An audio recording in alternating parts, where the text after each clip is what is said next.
Isa sa mga dahilan kung bakit hindi na dapat talaga kailangan pang agawin ang araw ng Sabado sa buhay ng mga guro o buhay ng mga empleyado ay bukod sa ang Saturday ay family day, ito ay araw din ng paglalaba or laba day. Dahil hindi lahat ng empleyado o gurong kagaya namin ay mayroong katulong o mayroong makakatuwang sa buhay na maglalaba ng aming mga damit na sinuot mula Monday hanggang Friday. Kaya ang ginagawa namin, ang mga naipong damit mula Monday to Friday ay binababad na namin kapag Friday ng gabi para kinabukasan ng Saturday ay madali na at maayos na tong labahan at medyo malinis. Binababad muna namin. Syempre hindi naman namin kayang kumuha ng katulong bilang guro, simpleng guro, maliit lang naman ang sweldo namin. Ibabayad pa ba namin sa katulong o sa mga kasamahin?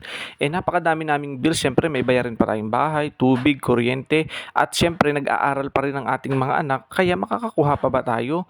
Kaya buti na lamang merong ibang mga nakakaunawa na ang Saturday ay talagang hinahayaan para maggamit ng mga empleyado ang Saturday para sa kanilang pamilya at makapaglaba, makapag-ready ng mga kailangan nilang gawin para sa kanilang sariling pamilya.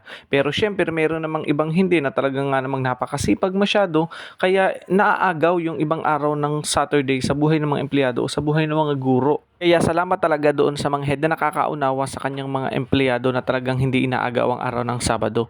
At syempre kawawa din naman yung iba na talagang naaagaw sa halip na makapag-ready ng makapaglaba ng kanilang mga damit ay naaagaw pa. Wala namang ibang gagawa kundi kami. Syempre anong susuotin namin, anong gagamitin namin pagbalik ng Monday kung hindi namin ito malalabahan.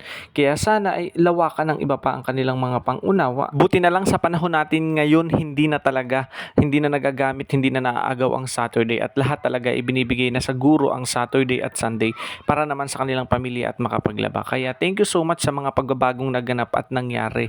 So ito sigurong sinasabi ko ay nung mga unang panahon pa, nung mga nakaraang taon pa. Sabay bawi takot mabash, pero syempre kapag nabash sabi nga nagba-viral. Pero syempre hindi naman siguro kasi alam kong yung mga kagaya ko ay nakaka-relate kahit papaano kasi danas nila to, ranas nila ito. At yung hindi makakaunawa at yung hindi makaka-relate dito ay siguro ay hindi nila ito ramdam kasi magaan ang kanilang buhay, nakakaangat sa buhay, kaya hindi madaling tanggapin, kaya hindi nila basta mauunawaan. Kaya God bless sa inyo at sana all kung ganun, sana lahat ganun.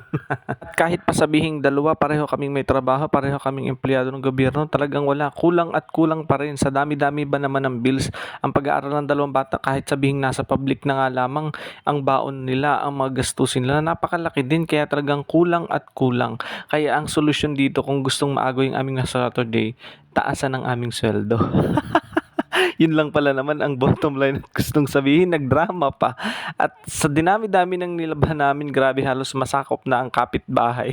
Punong-puno ng sinampay. Buti na lang may maliit kaming likuran na space, kaya ayan, punong-puno. Halos masakop na ang kapitbahay. At habang kami naglalaba itong dalawa, ayan, busy din. Yung isa ay nanggagawa ng slime, yung isa nanonood ng TV. Kaya mamaya sila naman ang magsasaing at sila ang maghuhugas ng pinggan. So kung nakarelate kayo guys, please like and follow for more.